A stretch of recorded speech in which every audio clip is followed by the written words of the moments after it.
It's an AFC East divisional showdown on Sunday as the Jets host the Patriots. So let's break down the matchup. It's a big one, and preview the game with New York Post Jets beat reporter Ryan Costello, who joins me now. Brian, how are you doing? Are you excited to see if the Jets can end this losing streak to the Patriots? Yeah, I mean, Jets-Patriots is not what it once was, Dexter, right, without Tom Brady, or if you go way back, Curtis Martin or Parcells, but Belichick's still there, and obviously the long winning streak brings some intrigue to this game on Sunday afternoon. Yeah, we got to start with this. And winning streak for the Patriots, a losing streak for the Jets. In fact, the Jets, they've lost 14 straight games to the Pats. You've been around the team this week. Do you get the sense that the Jets are highly motivated to end this losing streak, especially after how things went last year against the Pats? I really don't think it's about the losing streak for them, Dexter. Look, how many of these guys have been here for, maybe some of them for 2 or 4 games, maybe 6, but not many of them have been here for very long. I think this is more about going 2-0 in the AFC East for the Jets. I think that's what the highly motivated part is this week.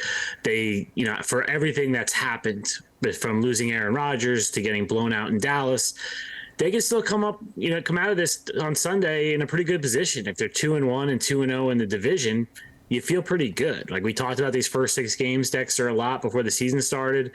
I think a lot of people felt if they went 3-3, that would be a good start. And they could be on pace for that if they win this game against New England tomorrow. So I think that's what's motivating the guys in the locker room right now, not so much the losing streak, which weighs on the fans more than the current players. Yeah, it definitely does. But a chance, and as you said, an opportunity for them to start 2-0 in the division would absolutely be huge.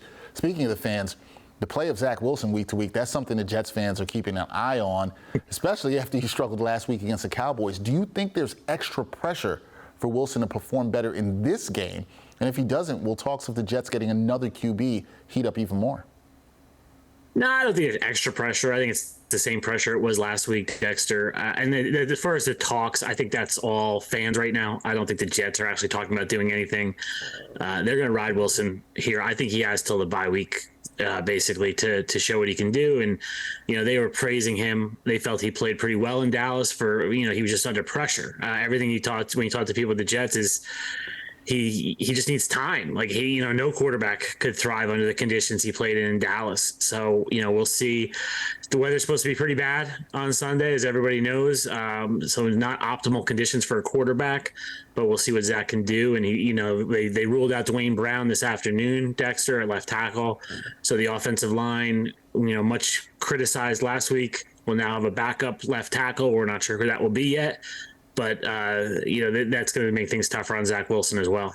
Yeah, it's going to be tough on him there. We'll see if he can get it done. And you mentioned the weather and inclement conditions that are predicted for Sunday's game. That could be a factor as well. Last thing, Brian, you know how we always do this. It's time for keys to the game. What are the keys to the Jets getting a victory on Sunday at MetLife Stadium and ending their 14-game losing streak to New England? Yeah, I'll give you 3, Dexter. I mean, 1 is just have a functioning offense, right? They just couldn't get anything going last week. They went 1 for 10 on 3rd down. Everyone wants to talk about Breece Hall had 4 carries or Garrett Wilson had 2 catches. Well, they just didn't function on offense, so it was hard to get anything going. They have to get something going tomorrow, and I think it'll probably be the run game considering the weather. Second thing is the defense needs to show that they are who we thought they were. They got pushed around last week in Dallas. They gave up a lot of yards, gave up 30 points. So, they got to rebound this week against a Patriots offense who's not that good and show that this is the defense that we were talking about as a top 5 defense before the season started. And then finally, Dexter, just they can't make the big mistake. You talk about the losing streak, and I could go through so many games where the Jets made the mistake. The Patriots always seem to take advantage when you make a mistake. Last year, Zach, 3 interceptions at MetLife.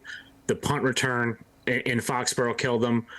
They just can't have the self-inflicted wound against the Patriots. Can't have that at all whatsoever. We will see what happens. 1 p.m. kickoff at MetLife Stadium on Sunday. Brian Costello, as usual, will be there for his great coverage on the Jets, and we'll see if they can end that 14-game losing streak to the Patriots. Brian, enjoy coverage of the game. We will talk soon.